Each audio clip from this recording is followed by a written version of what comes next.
Welcome back to the Sherry Sylvester Show, where today we're going to talk about boycotts and one of my favorite topics, college football. The NAACP and the Congressional Black Caucus came out in May proposing that African American college athletes boycott the Southeast Conference schools and the Big Ten and a couple of other southern universities to protest the U.S. Supreme Court's decision to outlaw racial gerrymandering. The blowback resulting from the Supreme Court decision in Louisiana versus Callais has animated progressives and the left, who have come out swinging, insisting that the ruling prohibits states from creating congressional districts exclusively for black people. They say that's a sign that the old Confederacy is returning to the South. So they organize this boycott. That's why I wanted to talk to my good friend and colleague, Dr. Richard Johnson, who leads the Texas Public Policy Foundation's Booker T. Washington Initiative and is a member of the Board of Regents at Texas Southern University. He knows a thing or two about universities, college sports, and America's South. Dr. Johnson has extensive legislative and public policy experience, most recently working with TPPF on the passage of the historic school choice legislation that will transform public school education for children in Texas, particularly those who've been trapped in failing schools. Richard, thanks for coming on the pod. It's great to have you. You know, the NAACP is calling this boycott out of bounds, suggesting that the states that fund the SEC schools, big football schools, that they should, the students should decide not to go there because they don't like this ruling. What's your thinking about that? Sherry, I think that's the most ridiculous strategy to achieve what their intended goal is to try to accomplish. One of the things we look at with student athletes, I was a student athlete, played basketball in high school, played basketball in college, all Army, all Armed Forces. And yay! and once you know, for student athletes, I mean, we work hard. These students train hard, they work hard, and they develop themselves. They develop their academic skills, their athletic skills, to elevate themselves into a great career. Whether it's sports or industry or entrepreneurship, that's what this is all about. Great teamwork. And it's all based on merit. It has nothing to do with race. And what I see the Congressional Black Caucus and the NAACP doing is basically trying to use students as pawns in a political game of war. And it's really the wrong strategy. And I don't think that they're going to get much traction. Matter of fact, I know they're not going to get much traction. They tried that a month ago, and they've been swinging at air, and have struck out, as far as I'm concerned. Well, answer me this. I mean, you are not quite as old as I am, but look, there is a little history here. I mean, the SEC was the last conference. Those schools were among the last to bring in African-American athletes. They really fought it. Texas A&M didn't integrate till the 60s. University of Texas was one of the last. Didn't bring in African-American players until, the University of California humiliated them in the early 1970s. So just asking this question, being the devil's advocate, should kids be apprehensive when they're looking at that record? Absolutely not. I mean, unless you want to say to Adam Clayton Powell Jr. that all of your works was done in vain, unless you want to say to Martin Luther King Jr. that all of your works are done in vain, and all of those folks who marched, fought, bled, died to get the Civil Rights Act of 1964 in place and the Voting Rights Act of 1965 in place, unless you want to say that all of that was for naught. You know, let me tell you something. The Supreme Court did the exact right. They did the right thing. The thing is to exclude race. Anytime you trying to advance America and you have race as one of the primary planks in your platform or one of the primary factors in your equation, then you're not thinking about the full American scope. And so basically, I think the Supreme Court did the exact right thing, and I think that the NAACP and the Congressional Black Caucus has implemented or tried to implement, introduced a strategy that's not going to work. The athletes, African American athletes, not going to pick it up. No one's going to pick that up. Matter of fact, athletes right now are thinking about how can I advance myself and get the best possible scholarship to the best possible school that I can get to. I have a son. My youngest son, he's 14, but he's ranked in the top 15 in terms of basketball in the Houston area with John Lucas's camp in the Houston area. And he's a 6-foot guard at 14 years old. Wow. And he's right now, you know what he talks to me about? He talks to me about what college he's going to go to and going to the pros. He talks to me about NIL, Dad, how should I move forward? What should I do? There's a lot of things out there that was not out there when I was a young athlete like him. Like NIL didn't exist. Right. So then you got a 14-year-old guy who's 6 foot tall and plays guard, and he'll probably top out at about 6'6", 6'7". And so he's right now thinking 4 or 5 years down the road. Whereas when I was a ball player, I just wanted to graduate from high school and prayerfully get a scholarship. Mm-hmm. So what do you think about one of the, you're right, this is a dead horse. The NAACP put this out, and the Congressional Black Caucus, not one prospective athlete, has picked it up. But one of the things that they said, which I wanted to get your view on, is they said to these athletes, you should go to HBCUs instead. And I know that you're very interested in Texas Southern and other HBCUs, which has independent conferences as well as some play in regular conferences. What about that strategy? What if we just went out and said, this is a way to beef up the rosters of the HBCUs? Well, that's not a good strategy either, simply because you're right.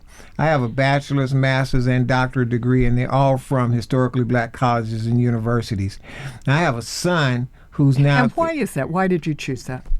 Well, they chose me, and they gave me an opportunity. And I wanted a scholarship. I didn't want a scholarship. I needed a scholarship. Right.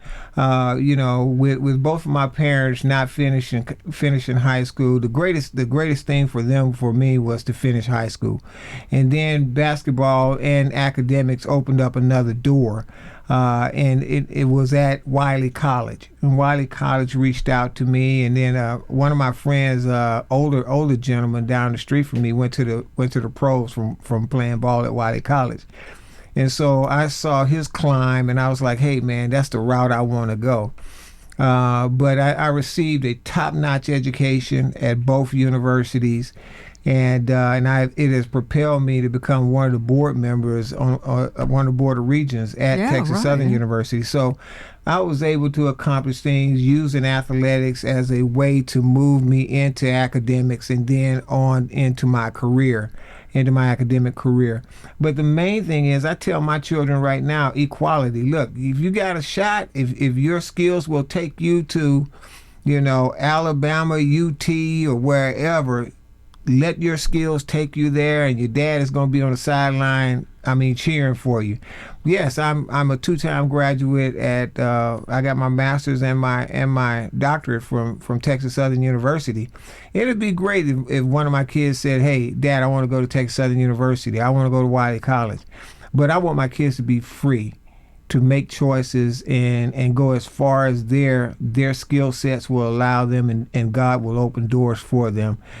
I'm not going to tell my kids, hey, don't go there because they're fighting a Supreme Court fight, that they're not going to win, because this is the very thing that our people marched for and obtained the Civil Rights Act of 1964 for.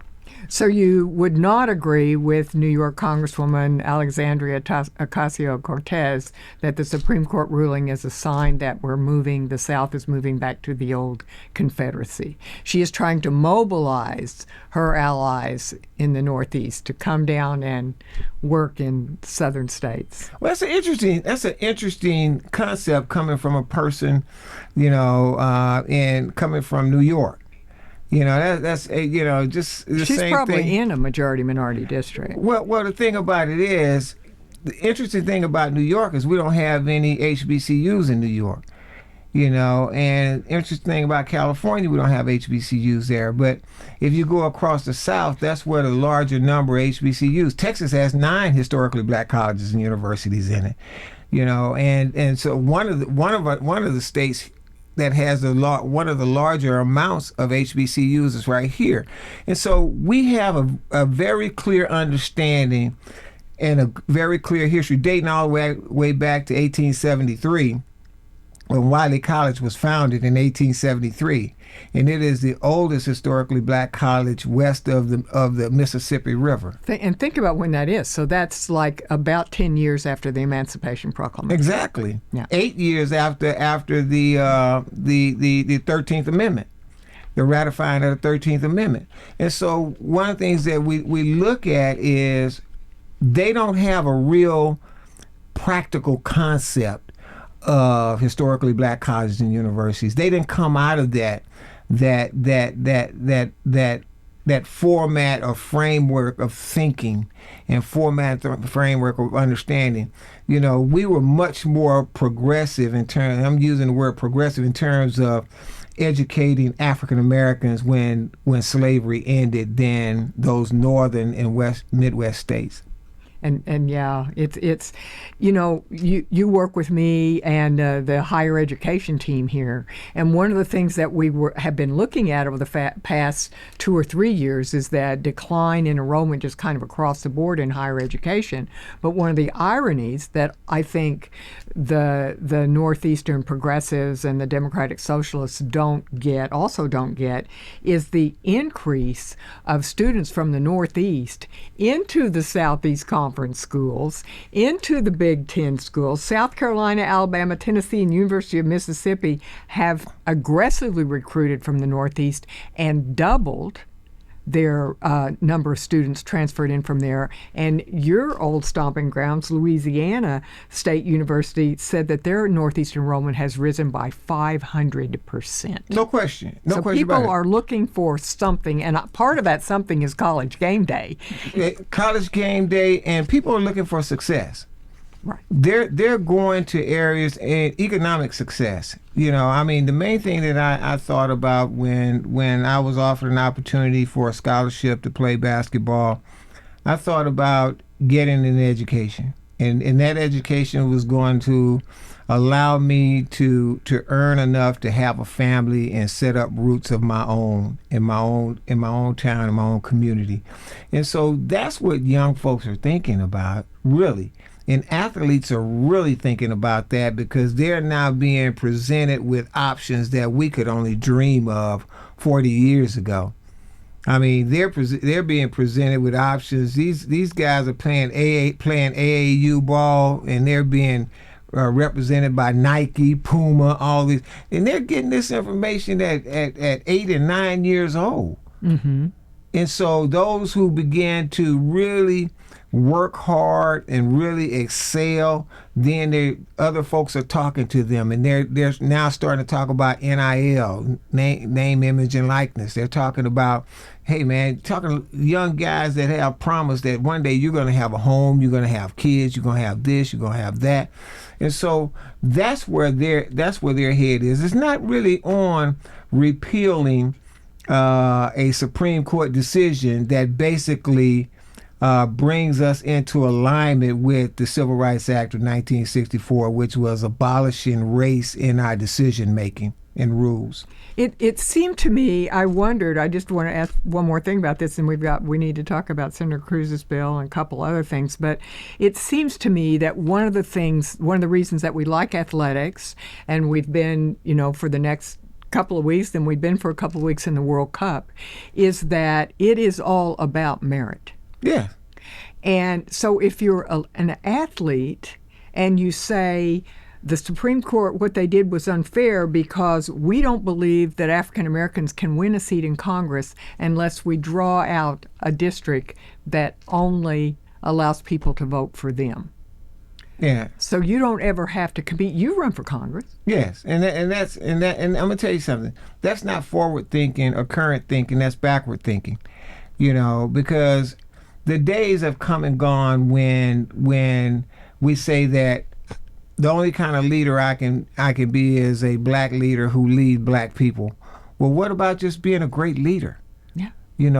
Leadership, skills, talents, and abilities, they go across the board. It transcends your race. If you're a true leader, people, no matter what color, race, creed, or color, they'll see that leadership quality in you, and they will gravitate toward you and those principles, you see. And so what we're seeing here is people who are hanging on to strategies of the past, thought processes of the past, and not embracing the processes with new strategies of today. You see, and if we're able to do that, once we're able to do that, we get beyond that color line. Martin Luther King said one cannot begin to live until he can rise above the narrow confinements of his own individualistic concerns to the broader concerns of all humanity. And so when we get on a human level, now we're talking about what's good or bad and right and wrong for human beings, not black human beings, white human beings, brown human beings, all human beings. And that's where Martin was trying to take us when he was taken out by an assassin's bullet. I feel, and I don't know if you, I feel pretty hopeful about this. Yeah. we elected Barack Obama president. He never ran. He ran for Senate. He never ran in a majority-minority district. Mm-hmm. Kamala Harris, who ran last time, she was elected statewide. She never ran. Wesley Hunt in our own state is 10% African-American, his district. Right. So if it ever worked, it's not working now. And it also kind of ghettoizes people, because once you're in, I remember Charlie Gonzalez, the head of the son of the legendary Henry B. Gonzalez out of San Antonio. Charlie was one of the best fundraisers nationwide. He was a great speaker, and he could go around like his dad. But the Democrats felt they could never run him statewide because he had never competed for Anglo votes or African American votes. He was in a majority minority. So it also kind of holds you back. Exactly. Well, I'm going to tell you something else. That's the shallowness of the thinking in the Democrat Party, too. Because the Democrat Party, has its roots embedded in with race all around them, the race issue. The Democrat Party was the party of slavery. The Republican Party actually in 1854 came out of the Democrat Party and the Whig Party, those people who wanted to abolish slavery and create a new party, and they created the Republican Party, and then 6 years later elected their first president, which was Abraham Lincoln. And then 3 years later we got the Emancipation Proclamation, and another 2 years after that we got the 13th Amendment ratified that abolished slavery. So we understand where that party is. They can't cut themselves off from their root, and that's unfortunate, because most of the policies you see come from that side of the space, what we call the left. Most of the policies you see are policies that basically put people in a dependent box. Depend on government to take care of you. Mm-hmm. You just do what we say. That, to me, that's slavery. It takes away your freedom to think, your freedom to be an individual. And that's probably the biggest challenge that we have on the right, is we're full of independent thinkers and free thinkers. So we debate each other a lot because we're free and independent, and we can do that. And so one of the things you see right now coming out of the AOCs and out of the folks, the leadership in the Democrat side, is they're trying to advance that their thought of socialism, because they need to control people's lives. They must control people's lives. That is at the very root of their party and their group, and they're going to fight for that until the end. You can cut branches off, but that's not going to stop them, because their whole philosophy is rooted into controlling people's lives, and that's what socialism does, and communism. Well, and we saw last night, maybe we were talking about this a little bit before the pod started rolling. We saw recently in New York City that Mamdani, his influence is broadening. We thought that he was kind of a one-off. Mm-hmm. But it doesn't look like he's a one-off, that he endorsed 3 people for Congress. They won. I mentioned to you, I live in San Antonio, Texas, where there are 3 members of the Democratic Socialist Party who sit on the city council. So it's not just a Northeast thing. Mm-hmm. But in looking at that's mostly an Anglo party. Right. Is there any, and clearly what they're trying to do with the sports thing is to get back to the larger part of the Democrat base, which has often been African American. Well, they need that. They need that, because see, if you go back beyond 1935, 94% of black people were Republicans. So they move in a group. They tend to move in a group. Uh-huh. And so now that they see that group is being splintered off, there's a big push right now to bring them back on the plantation, because some folks are getting out and getting away from the plantation. They're saying, "Hey, beautiful man, it's great. It's freedom out here. We're really living." I mean, I love capitalism. I love I love the free market. I can go out and work as hard as I want and get paid based on my merit. This is great living. And so the Democrat Party now is in a major push for that, and they went after the athletes a month ago, which and then gave them, say, well, you guys are bringing in most of the revenue. Black athletes are bringing in most of the revenue. That's really not the truth, because all athletes bring in revenue to athletics and university programs across all of them. And they're not all black, because see, black people in the United States of America make up about 12%. You look at, and it's about equal to that in the state of Texas. Mm-hmm. Compared to the larger groups. Hispanics now make up around 42, and then Texas, and then 40% Anglo, but blacks only make up about 12%. So our concern is not necessarily telling our kids to walk away from opportunity. That'll get them a great life and a great education. Our concern mostly is getting our kids to appreciate a great education system and the benefits of a great education system, and finding the best possible one for their career choices. My daughter wants to go into hotel restaurant management, and I told her University of Houston is the best place in Texas to go. And folks say, man, you're on the board of Regents at Texas Southern University. I say, yeah, my daughter wants to go to school for that, and they're the best. They're the best in the state. I want her to have that opportunity if they open the door and allow her in, accept her in that program. So the whole idea is every parent should. My parents didn't have the same education that I had, and they didn't have the same opportunities, but they wanted those opportunities for me. And I saw them work 2 and 3 jobs apiece to put me in a neighborhood where there were a lot of educated people in that neighborhood, so we could see the benefits of education. And I noticed that at a very young age, and then I gravitated toward, I say, all these people that tend to have degrees have only one job. They go to work and they come home. My parents go to work, then they leave that job and go to another job, and then come home. And I say, hey, I'm gonna learn something from these folks out here. But my parents put me in that environment so I could see it, even though they had to work 2 and 3 jobs apiece. Yeah, it's. What do you think? You have kids and they're looking at their future. You have young Texans. what are the pushes and pulls for them? Like, is your daughter going to go to the University of Houston?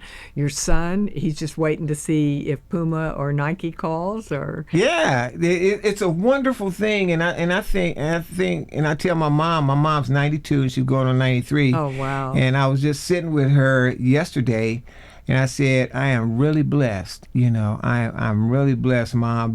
My children are doing well. And, my son is going to make the best possible decision. He comes to his dad and gets my advice. And I tell him, son, you want to be happy. You want to be happy. You want to enjoy yourself, enjoy the game, enjoy learning.